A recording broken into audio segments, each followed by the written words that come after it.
Les contrats administratifs relèvent d'une jurisprudence qui a, pour une part, emprunté au droit privé un certain nombre de principes et forgé, pour une autre part, des concepts propres tenant compte des spécificités de la relation contractuelle publique. Voyons d'abord la formation du contrat.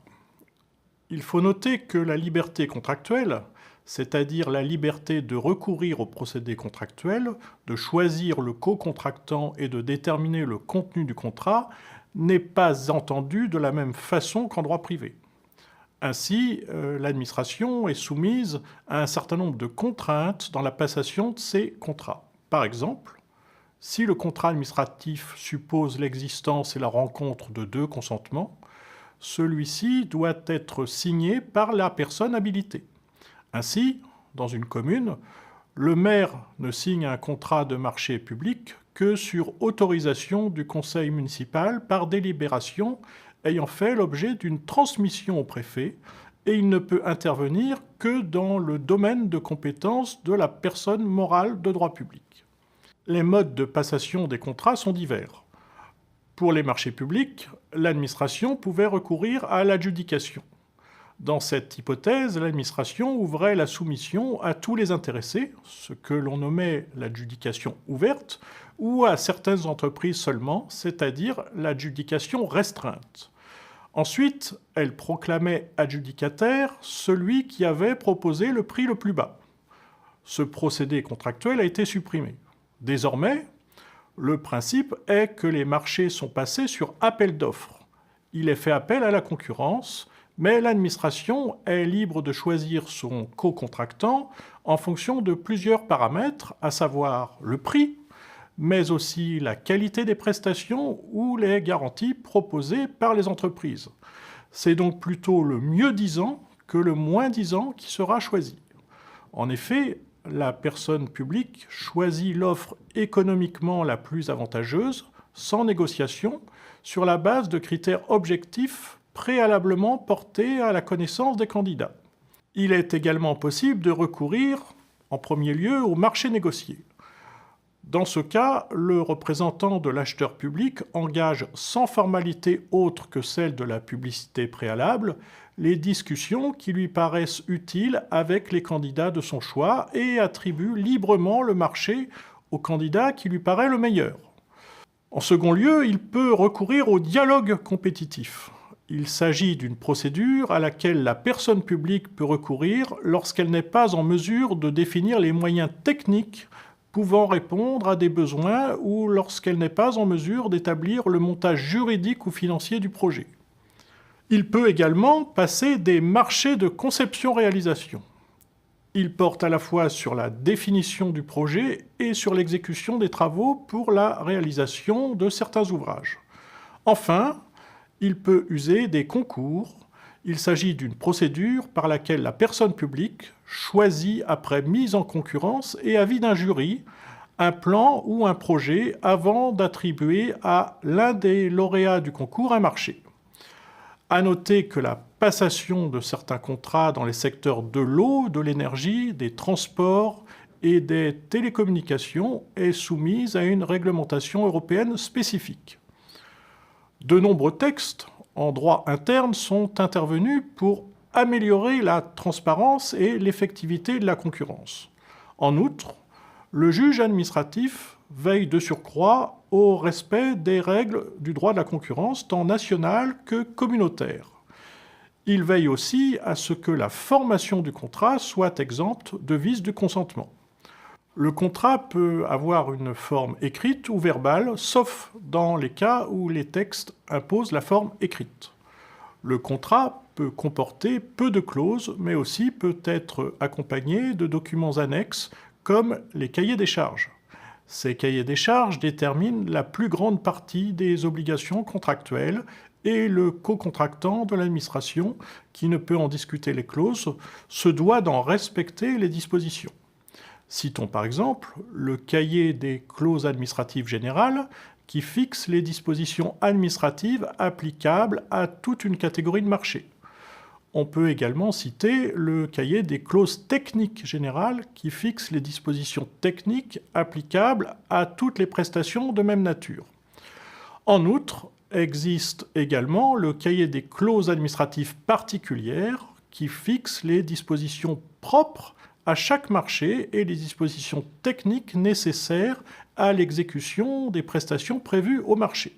Voyons maintenant l'exécution du contrat administratif. L'administration va bénéficier de certaines prérogatives qui trouvent leur fondement dans les nécessités des services publics, mais le co-contractant bénéficie en contrepartie de certaines garanties, essentiellement financières, notamment le respect de l'équilibre financier du contrat. Les prérogatives de l'administration, tout d'abord. L'administration les détient même si elles ne sont pas prévues par le contrat et ne peut y renoncer. Il s'agit de divers pouvoirs de l'administration. Le pouvoir de direction et de contrôle, c'est-à-dire que l'administration a le pouvoir de contrôler l'activité du co-contractant et de lui donner des ordres pour assurer la bonne exécution. Il existe également le pouvoir de modification unilatérale, à condition cependant que les nécessités du service public l'exigent ou que les modifications n'excèdent pas certaines limites et que l'équilibre financier du contrat soit respecté. Il existe également un pouvoir de sanction en cas de faute dans l'exécution et à condition qu'il y ait eu une mise en demeure préalable. Ce pouvoir existe de plein droit et de façon unilatérale.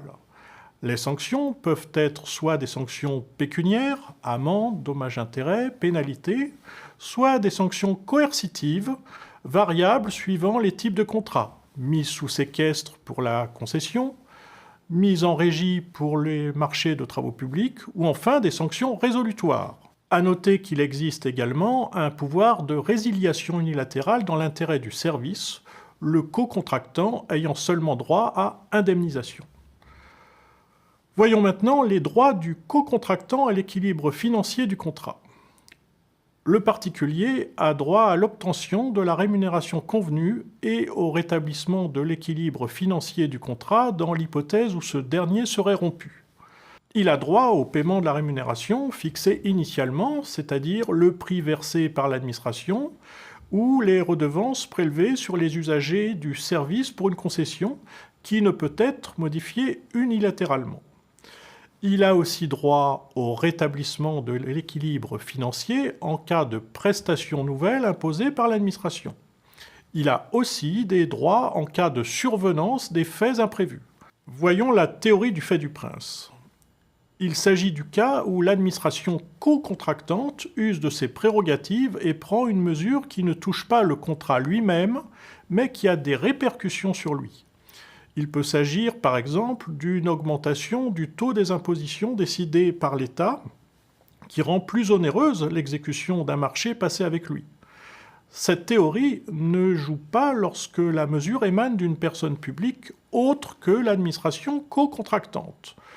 Lorsque ce dispositif trouve à s'appliquer, l'indemnisation du co-contractant est alors intégrale. Autre théorie, la théorie de l'imprévision. Il y a application de la théorie de l'imprévision en cas de survenance de faits nouveaux étrangers à la volonté des parties, entraînant un bouleversement des conditions économiques d'exécution du contrat. Cependant, le juge administratif admet une possibilité d'indemnisation sous certaines conditions. Par exemple, dans la décision du Conseil d'État Compagnie Générale d'Éclairage de Bordeaux du 30 mars 1916, l'augmentation considérable du prix du charbon nécessaire à la fabrication du gaz par le concessionnaire oblige l'administration à aider pécuniairement le concessionnaire en situation gravement déficitaire. Il faut cependant que l'aléa soit indépendant de la volonté des parties, qu'il soit imprévisible, guerre, crise économique grave, dévaluation monétaire, et difficilement résistible. En outre, cette théorie ne s'applique que si le bouleversement présente un caractère temporaire. Il prendra fin soit par le rétablissement de l'équilibre du contrat, soit par la résiliation. La théorie de l'imprévision s'applique moins fréquemment aujourd'hui dans la mesure où de très nombreux contrats passés par l'administration contiennent des clauses de révision des prix. Mais elle s'appliquera encore lorsque ces clauses s'avéreront insuffisantes ou lorsqu'elles n'existent pas. Voyons maintenant la fin du contrat administratif. Le contrat administratif expire normalement avec la réalisation de son objet, par exemple avec la livraison d'un bien dans le cas d'un marché de fourniture ou à la survenance de son terme. Mais il peut aussi disparaître prématurément de nombreuses façons. Par accord des parties, par rachat contractuel de l'administration prévu par le contrat, par résiliation unilatérale de l'administration dans l'intérêt du service ou à titre de sanction. Il prend également fin sur décision du juge à la demande du co-contractant en cas de modification unilatérale excessive de l'objet du contrat, de faute grave de l'administration ou de force majeure. Il prend fin également à la demande de l'administration sur décision du juge lorsqu'il s'agit de prononcer la déchéance d'une concession de service public et qu'aucune clause contractuelle ne lui permet de l'infliger elle-même.